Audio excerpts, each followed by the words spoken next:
Try to imagine life without the internet, from simple things like shopping and banking to staying connected to the world. Well, many Russians are now getting a taste of what that feels like. Russians feel that they live behind an iron curtain again, this time a digital iron curtain. There have been a lot of cities, especially in the regions of Russia, that have been living without a stable internet connection for almost a year now. And recently, even major cities like Moscow and St. Petersburg have been forced back to basics, with mobile internet and popular apps like Telegram suddenly out of reach. Sales have gone up of things like walkie-talkies and pagers and landline telephones because people are quite desperate now to find at least some way of staying connected.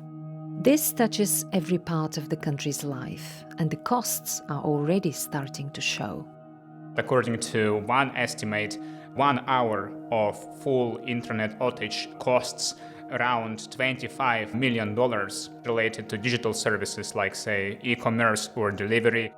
It's come as a shock for Russian troops fighting in Ukraine too.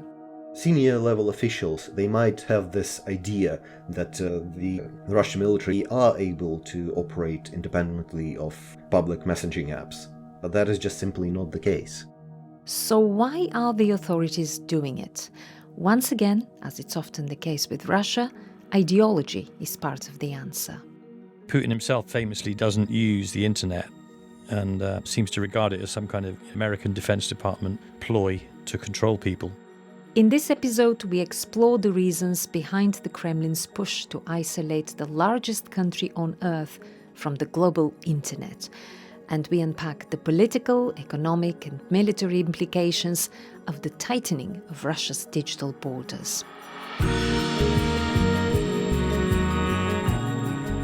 I'm Krasi Ivanova-Twig, and this is the Global Jigsaw from BBC Monitoring, where we look at the world through the lens of its media, exploring the narratives, the propaganda and the disinformation.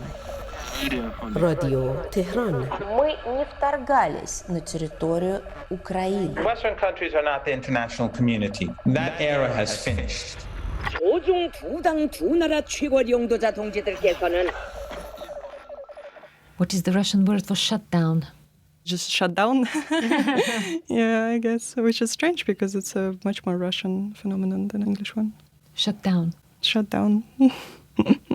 This has become a buzzword. In March, the authorities began to block access to the hugely popular app Telegram. It's the latest in a list of banned apps and sites following months of internet blackouts. Daria Musolova from our Russia team will help us understand the scope of the restrictions and what's driving them. Internet blocks are really not a new phenomenon in Russia. The only reason why this topic is back on the news agenda is because mobile internet shutdowns are really starting to affect life in Moscow and in some other large cities. At least up until recently, they would really pride themselves on being quite digitally sophisticated. There was a really concerted push to digitize a lot of daily life for doing just about anything from filing your taxes, paying your bills. Яндекс, станция МИДИ, кухня. Сейчас позвоним. Звонок с Яндекс-станции. Some people say that this push towards digitization has been really encouraged by the government in previous years because, in theory, it would grant them more access to information of what their citizens were up to. But ironically, in doing so, they have created a society that becomes completely paralyzed in situations where there is not a stable internet connection. Russians were quick to find workarounds. And so we have been seeing reports from places like Moscow where people all of a sudden have to dig out some old paper maps in order to navigate around the city. People were suddenly struggling to access some public services, like public restrooms that you need to pay for with a card. And that inconvenience was by far not the worst. So how were the shutdowns justified? When it all just started in May, 2025. This was an excuse the government would rationalize by saying that this was a measure to divert Ukraine's mobile-guided drones. But those would normally be quite sporadic, limited in time, and centered around locations that are somehow militarily important. Now it's a lot more pervasive than that. The cracks in the drone argument grew bigger as the scale of the restrictions became clear. They're just directly blocking a really large number of domains. By some of the recent estimates, there are currently about 3.5 million websites that you can no longer access without using some sort of circumvention tools like VPNs. The websites that they normally tend to go for with these blocks are the ones that the state has deemed to be extremist or undesirable. But in reality, what the Kremlin likely doesn't like about them is the fact that they have remained as some of the few islands of free speech in Russia in the aftermath of the full-scale invasion of Ukraine. And they're also throttling some popular apps, most notably WhatsApp, Telegram.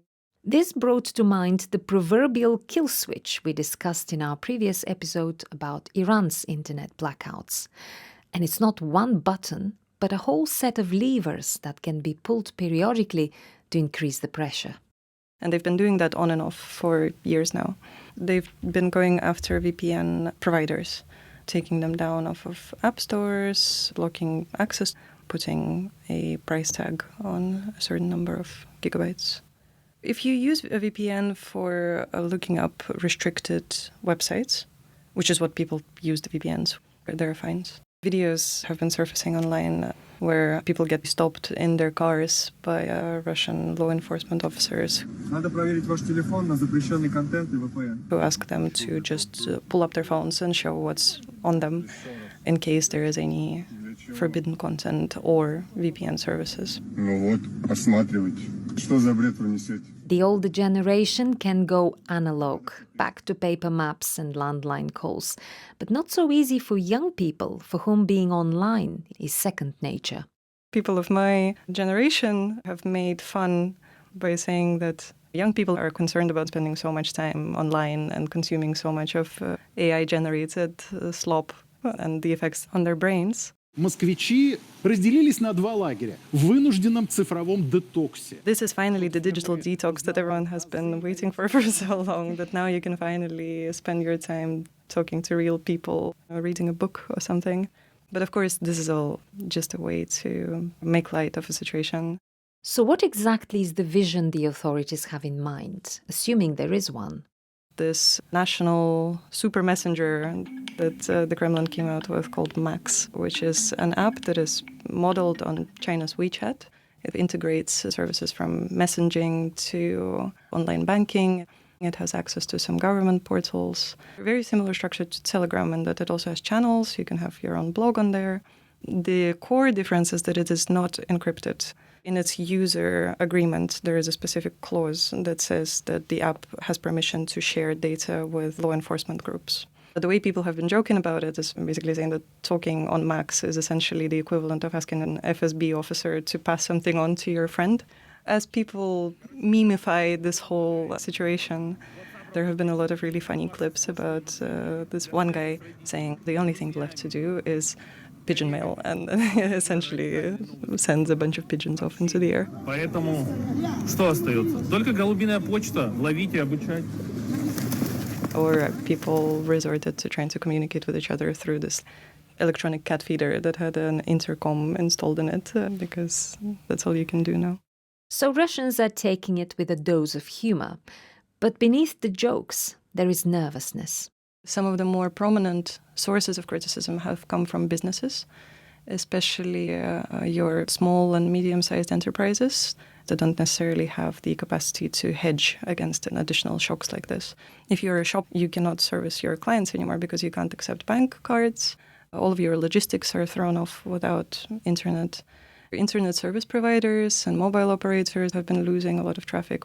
Some providers have been fined recently because they've been sneakily offering their users access to YouTube or some other запрещенка, some forbidden products, because they are quite desperate to retain at least some of their client base. There's even a word for something that's forbidden, запрещенка, which is a blast from the Soviet past. And once again, it's framed as being in the name of the greater good. The government is trying to integrate all kinds of praise in favor of a world without internet into state TV programs. Как пройти в библиотеку? Там, кстати, последние дни тоже наплыв.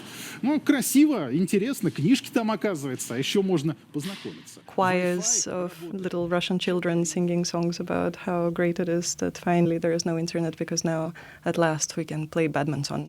But not everyone is taking it with big spoonfuls. This move has sparked something very rare in Russia these days – protests. Мы, простые люди, приехали сами обратиться к президенту. There have been dozens of cities across Russia that have submitted applications to hold protests, which doesn't happen that often anymore. So that in itself is conspicuous. Of course, all of these requests were denied. And sometimes the excuses that local authorities provided were something like we have to abide by COVID-19 restrictions. And needless to say, it's been years since Russia stopped enforcing any social distancing rules. And some people ended up coming out in Moscow and in several other cities regardless. They were detained. According to a Russian protest monitoring group, Overday Info, we have at least 25 people arrested on various administrative charges. We've seen people holding up placards that said no to war, and it kind of became this vessel for voicing broader discontents.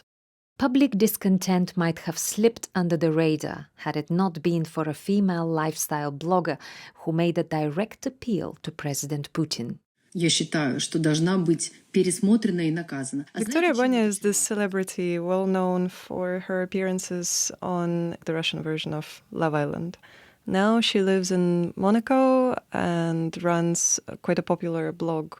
One day she drops this 18-minute long address to Vladimir Putin, in which she very eloquently criticizes government officials for mishandling a whole slew of social issues, including internet shutdowns. Тем, что люди устанут бояться. А соцсети, которых вы нас лишили, также помогают очень многим. And she basically indicates that in pursuing these policies, the Russian government could push people to the brink, to the point where they're going to grow tired of being afraid. The video gathered a mind-blowing 30 million views in the first couple of days. Общаться со своими родственниками, которые не живут в России. Losing mobile internet or access to apps isn't just inconvenient. It can be costly, as many business owners discovered. Our colleague Yevgeny Pudovkin dug into the economics of Russia's internet use. Let's start with the numbers. Over 70 million Russians use Telegram every day, and that's more than 60% of the population. According to one survey done by pro-Kremlin business lobby, 40% of businesses said that access to the internet is crucial. According to one estimate, 1 hour of full internet outage costs around $25 million. Related to digital services like, say, e-commerce or delivery. One estimate said that all the advertising market built around Telegram is worth between $550 million to $1 billion. And this market can shrink by half if the government goes ahead with the tough restrictions. If this happens, it's going to cost lots of people their livelihood. Bloggers are, in many cases, are just kind of small businesses, and they may find it difficult to rebuild their audience on Russian platforms. But in terms of the economy itself, it's not going to be a huge deal. The advertising market that's related to Telegram, that's only about 0.05% of Russia's GDP. Given that some sectors are global by design, how realistic is it to unplug them from the very infrastructure they rely on? As long as there are businesses in Russia that are still engaged in trading with foreign countries, you will need to retain access to the wider network. And these players are quite influential in Russia. So one sector you can think of is the oil sector. You can't cut them off from the global system. To future-proof business that is essential for the country, there is a coveted exemption list called a whitelist. You need to include all the big online retailers and all the big banks in those whitelists. These priority services need to be online constantly, and that's where the government's focus is to be able to make sure that those wide-ranging outages do not become a huge nuisance for the population. If you're not included in the whitelist, your business is going to go bust. You are listening to the Global Jigsaw from BBC Monitoring. And the pushback isn't just happening at home. Some of it is coming from the front line in Ukraine. Let's bring in Gleb Borshevsky, BBC Monitoring's expert on all things military. For any listeners who might not be familiar with how military communications work, the number one most important thing about them is encryption. If your communications are not encrypted and you're talking to another military unit, then those communications will be intercepted by the enemy, without a doubt. And if the enemy intercepts your communications, the enemy will know where you are. And that is a death sentence. You'd expect the Russian military to have its own secure way of passing on highly sensitive battlefield comms. But it turns out these assumptions couldn't be further from reality. There was a huge rearmament process in the 2010s, but it was subject to a lot of government corruption. A general was jailed over this corruption scandal, but by that point it was already way too late. And by the time the war started, what they actually had was just a set of cheap Chinese unencrypted radios, worth about $10 each.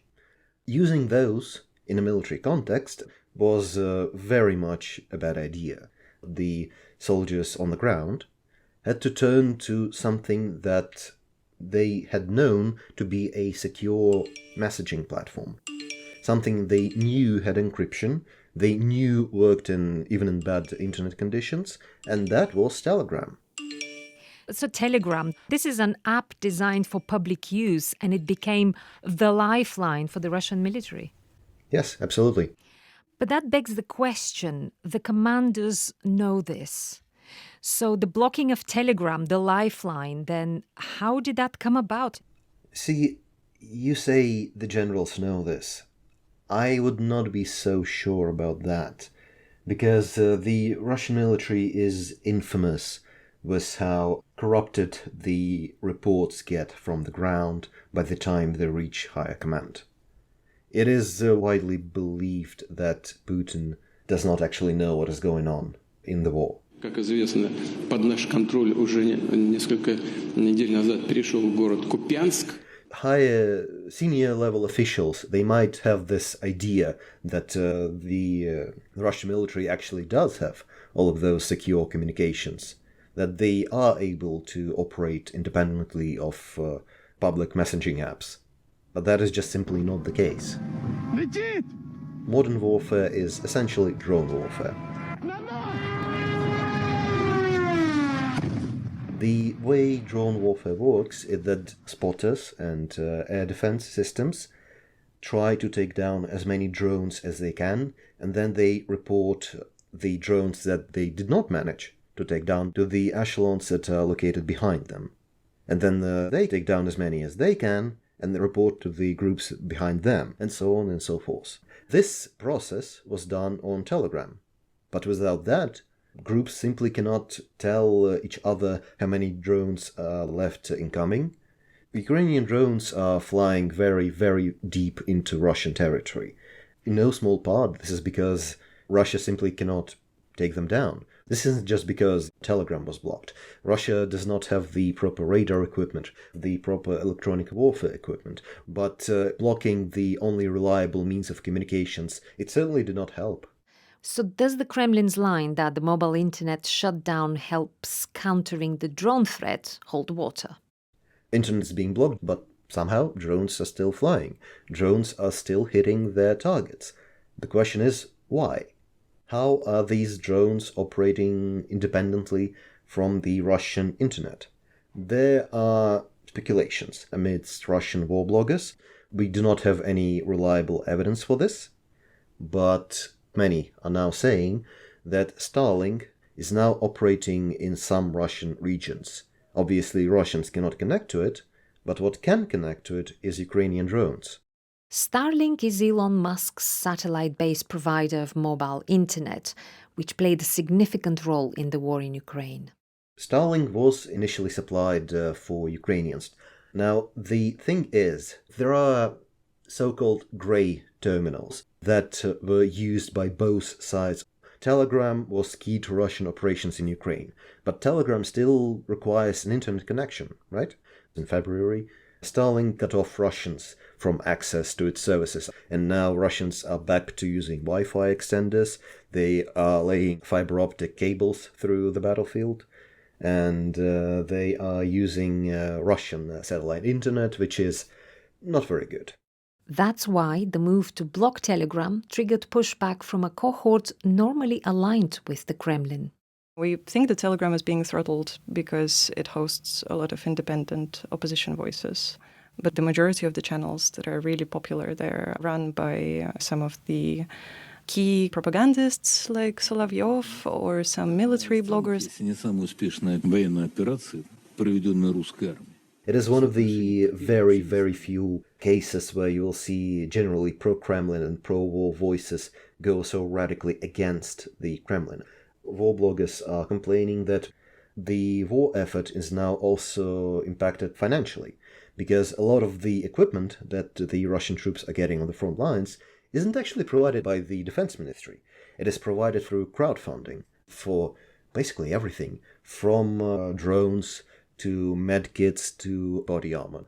And they are now simply not getting that because if civilians do not have access to Telegram and the money raising is done on Telegram, some bloggers are now getting about 20% of the views they used to before this whole blocking process started. Some commentators are saying that some local commanders are being told to use MUX for military comms. Others, on the other hand, are being told that they should in no way use MUX at all, because it is not a secure messenger. It is riddled with exploits and bugs and glitches. Ukrainians would not even need to hack it. It leaks confidential information on its own. Not just the use of Telegram, the use of phones is supposed to be punished. But it is not, because people who would be punishing them, i.e. their immediate commanders, they very much understand that without phones, Russian soldiers would just be cut off from any communications whatsoever, including communications from their commanders. Some prominent figures have also taken up a fight on behalf of frontline troops. Кто делает заведение Telegram? Идите на передовую. Sergei Mironov, who is the head of the Kremlin-friendly opposition party Just Russia, called on everyone who is making the decisions to block Telegram to be sent to the front in Ukraine, because then they would know how crucial it is. Тут просто так. Вы, наверное, не знаете, война идет. Бесплатно. Можно это все сделать для армии? The key Kremlin propagandists like Solovyov was saying, can you basically do whatever you want with the internet, but can you leave the Russian army out of it? And in fact, they did, because when they realized the extent of the pushback that was coming from Russian armed forces, they have come out saying, essentially, scrap that. Everyone who is on the front line can continue doing whatever they want. You are listening to the Global Jigsaw from BBC Monitoring. Russian state media is aligned with the Kremlin's narrative by design. Private newspapers toe the line. Yet even some of those went against the grain. Our Russia experts who have been observing the country's media for decades can bring us another surprising element of this story. Here's Howard Gethin. The fact that Russia initially started cracking down on Telegram and on the internet was no surprise, really. This is part of an ongoing process ever since Vladimir Putin became president. But the surprising thing was that the government appeared to misunderstand the extent to which the public is reliant on things like mobile internet and use of Telegram. And this has caused a reaction that I don't think they anticipated, because Putin himself famously doesn't use the internet and seems to regard it as some kind of American Defense Department ploy to control people. What was their reaction? That's almost completely unprecedented. There is an unwritten agreement between the government and the media that Putin is never criticised, ever, and the authorities themselves are rarely criticised. The press came out quite blatantly, pointed the finger at them and said, this is outrageous, you can't do this. This is stupid, it hasn't been thought through. It was quite obvious that they were talking about Putin in a veiled way. Firstly, there were two articles. One was in a tabloid daily called Moskovsky Komsomolets by Dmitry Popov, and he said that the people see everything.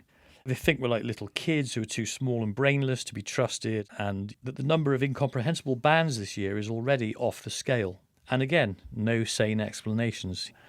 3 days after the initial Moskovsky Komsomolets article, there was an editorial in Nezavisima Gazeta, a more heavyweight intellectual daily newspaper, and their editorial pointed the finger at the security services. And of course, everyone knows that Vladimir Putin came from that constituency.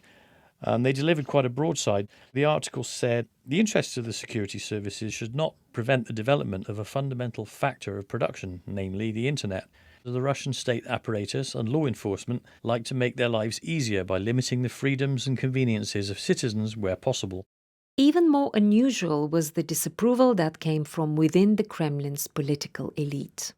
Dmitry Peskov, who is the spokesperson of Kremlin, said, quote unquote, "We are fast losing the instruments of our propaganda work abroad, particularly in our near abroad," which is how Russia refers to countries on its borders. How are we supposed to convey the meanings?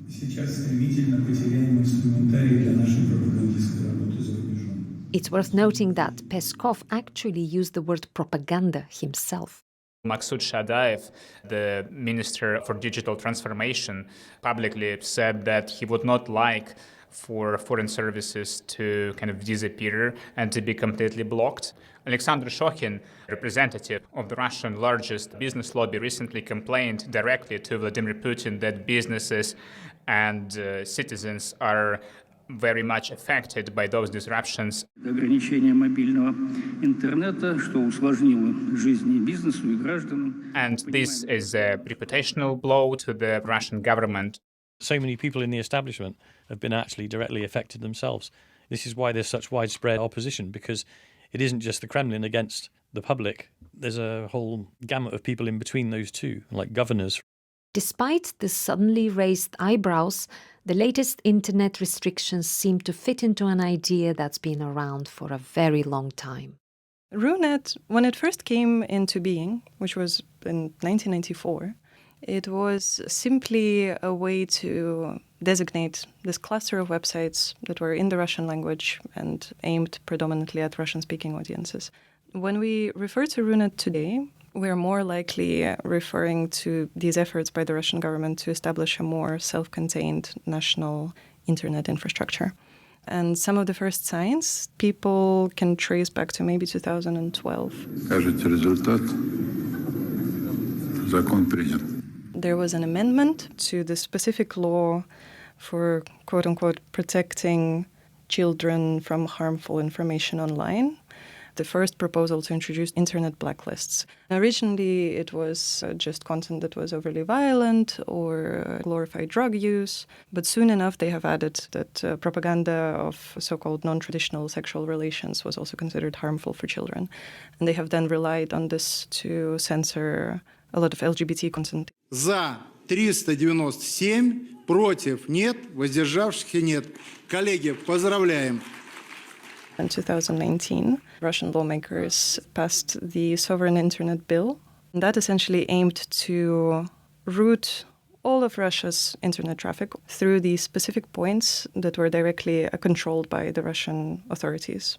All internet service providers in Russia were required by law to install these systems called TSPU, technical means for countering threats. In the West, we know them as deep packet inspections. There are these boxes that you can install on a network that would allow you to take each individual tranche of information that gets transmitted over the internet, look inside it, and then make a decision as to what you want to do with it. So if you think it's okay, you can let it pass, or you slow it down, or block it entirely. That's the crucial technology that the government uses. It looks like this project for establishing a sovereign internet is near the top of the government's priorities list. Any time scale you know of? Business paper Commerçant said that the government plans to increase the capacity of these deep packet inspections 2.5 times by 2030, investing about $186 million.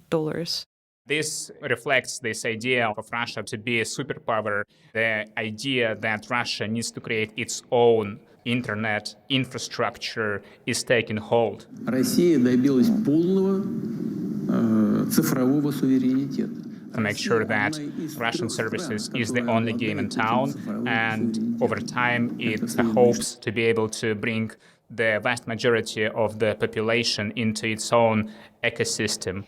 But why is it important for Russia to have its own ecosystem in order to say, look, we are a great country?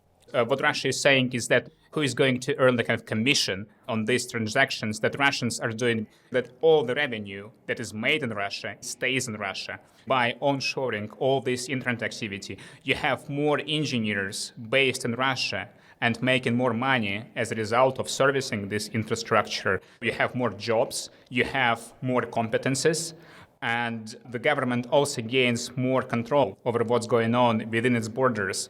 Given the ongoing war, one aspect that's also important is to have a political control. So having domestically based internet infrastructure means that the government can also track down political dissent in a much more efficient way.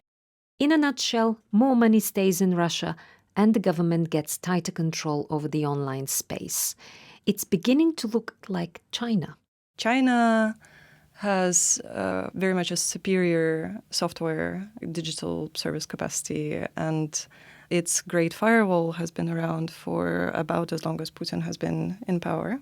They have had the opportunity to build a lot of high-quality replacements for whatever people might want to access.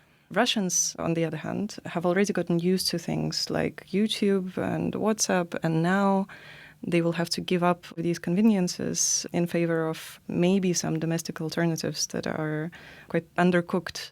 Switching to the Russian alternatives, which I have tried, and it feels like you used to drive like a very modern car, and now you have this second-hand car from a dodgy dealer which breaks down constantly. The experience is vastly different, and the glitches that you have are disproportionately more frequent when you use the Russian platforms. It's not something that's going to bring the Russian economy to a halt, but it's definitely something that disrupts everyday life of many Russians to a significant extent. I think a parallel that is perhaps most useful is one with Iran, because Iran, in a somewhat similar way to these whitelists in Russia, has their own national information network, something that people sometimes jokingly refer to as the halal internet, which is supposed to be sufficient for covering all of the basic needs of the population. On top of that, though, there exists this idea of a white SIM, which is for specific individuals can grant access to the global internet. We see now that this might be closer to what Russia would eventually want to achieve. Russia seems stuck between two models, staying somewhat integrated with the global internet or building a parallel ecosystem. You can already see signs that there is some triaging going on, some negotiations happening. There are certain groups making the call to stifle the internet, which is Putin and all of the hardliners that surround him. But they're not necessarily the most tech-savvy bunch. They just want to extend their power. But there are other quite influential players, large businesses, large media organizations, that will then need to explain that actually this is going to hinder their operations quite significantly, and there needs to be some sort of compromise. As for the situation on the front line in Ukraine, the consequences of the initial throttling of Telegram may only become fully visible later. The most expansive conquests happen in summertime. We will need to see what sort of an impact this has on the actual situation on the ground very soon. And then we will see if Russian generals will finally scratch their heads and ask themselves, well, why is this happening? Why are our positions suddenly so much weaker? But the real deal breaker might be something else entirely that you won't catch on Russian TV.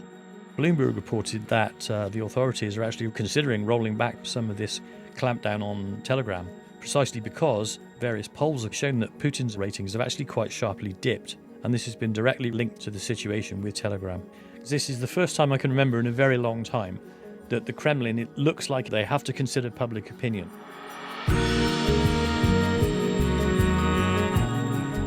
Thank you to our experts Daria Musolova, Gleb Borshevsky, Yevgeny Pudovkin, and Howard Gethin.